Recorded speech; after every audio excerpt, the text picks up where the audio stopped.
I want to bring in now a man who worked with Seymour Hoffman on 2005's Capote. Hoffman won an Oscar for that role. Let's take a look at that role again.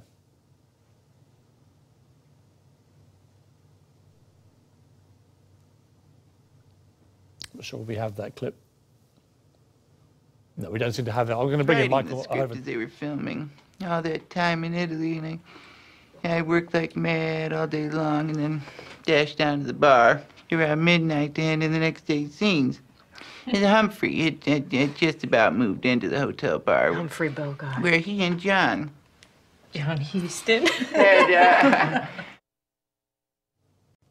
Michael Ohoven produced that movie. He joins me now. Michael, my condolences to you. You knew Philip well. You obviously produced that movie. It's an awful blow to anyone that appreciates great acting.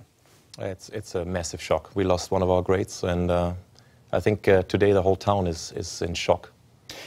Am I wrong to say that it was not entirely unexpected, given the rumour mill that had been swirling now for the last few months? There was even a hoax story that he had overdosed, which appeared 2 or 3 weeks ago. You know, I was certainly aware of a growing sense of unease that he had basically been drawn back into his drug addiction in a big way, and it was now affecting his life and his career. Well, I think, I mean, the hoax are, you know, they are very tasteless, obviously, so I don't know if that was an indication, but, you know, by his own admission, you know, he had spiraled back into some problems.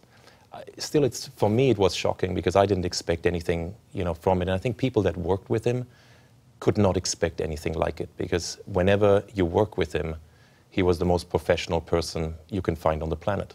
I want to play a clip. This is from an interview he gave with 60 Minutes in 2011. It was about his past struggles with drugs and alcohol addiction. Listen to this.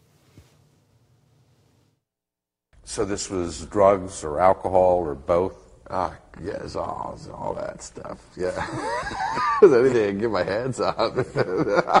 yeah, I liked it all, yeah. And why did you decide to stop? You get panicked. It was, I was 22 and I got panicked for my life. It really was. It was just that. And I always think, God, you know, I have so much empathy for these young actors that are 19 and all of a sudden they're beautiful and famous and rich. I'm like, oh my God, I'd be dead. I mean, very poignant, prophetic words in many ways. What was he like as a man, for people who didn't know Philip Seymour Hoffman? He was a very private man. You know, he remained humble, even after all the success he had with Capote and all the movies that followed.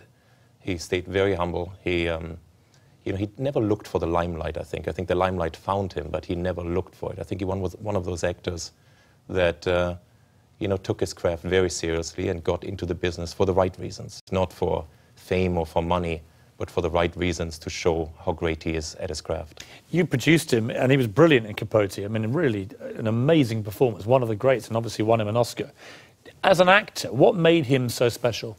I think actors, and he opened up to them, actually. As private as he was, he opened up to his peers.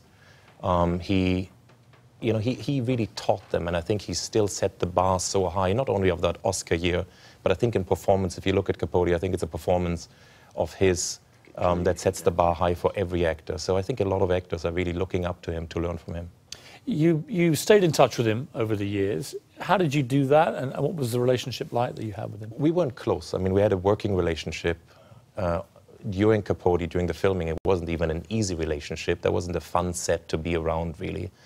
Philip stayed in character 24/7, and Truman Capote was not the most pleasant person to be around at times.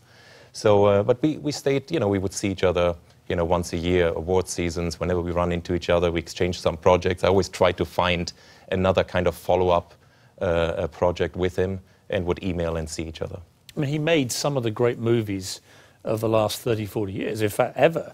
And so many of them. I saw today people putting out stuff on Twitter and Facebook of little snapshots of his performances.